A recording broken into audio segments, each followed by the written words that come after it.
Hello mga Mars, gagawa po tayo ngayon ng ukoy. Ito po ang aking mga ingredients.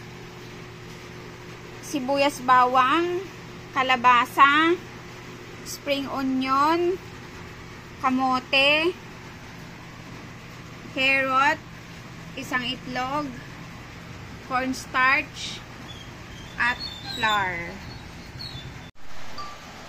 Yan mga Mars, umpisahan na po nating paghalo-haluin ang lahat ng mga sangkap. Sibuyas bawang. Ito po yung kalabasa.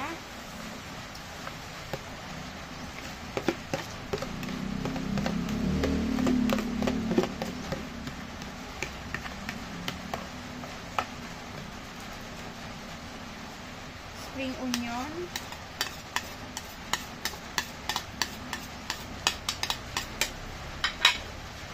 yung carrots,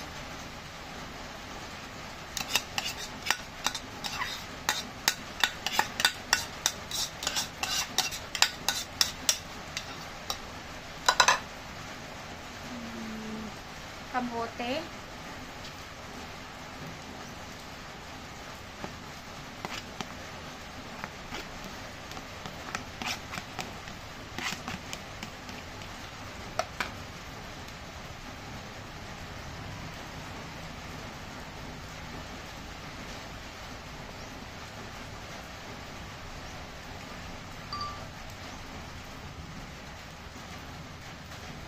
at ilagay na po natin ng itlog. Dalawa po pala ang kailangan ilagay.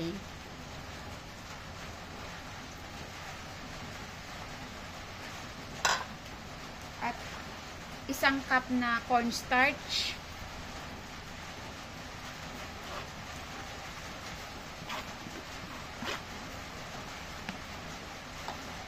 At isang cup na flour.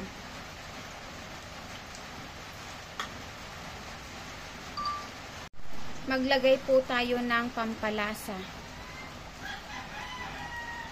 Ito po, garlic parsley salt,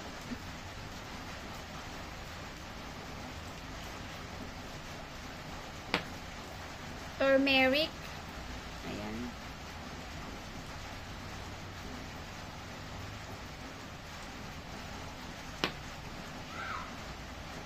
black pepper,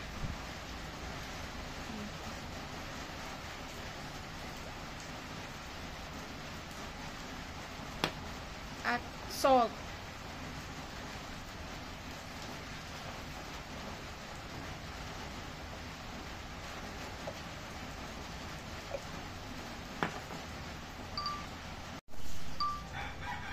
Ayan na po mga Mars, nahalo ko na po. Dapat ganito po yung pinaka-texture niya. Para po hindi po ganun, para maano po, hindi po masyadong matubig. Tama-tama lang po inilagay kong 2 itlog. Tsaka 1 cup po na cornstarch at tsaka 1 cup na harina.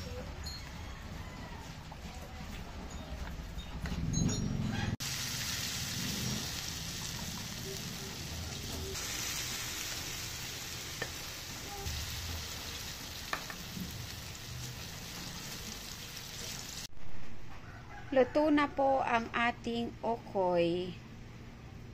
Napaka-crunchy. Yun lang po mga Mars. Thank you for watching.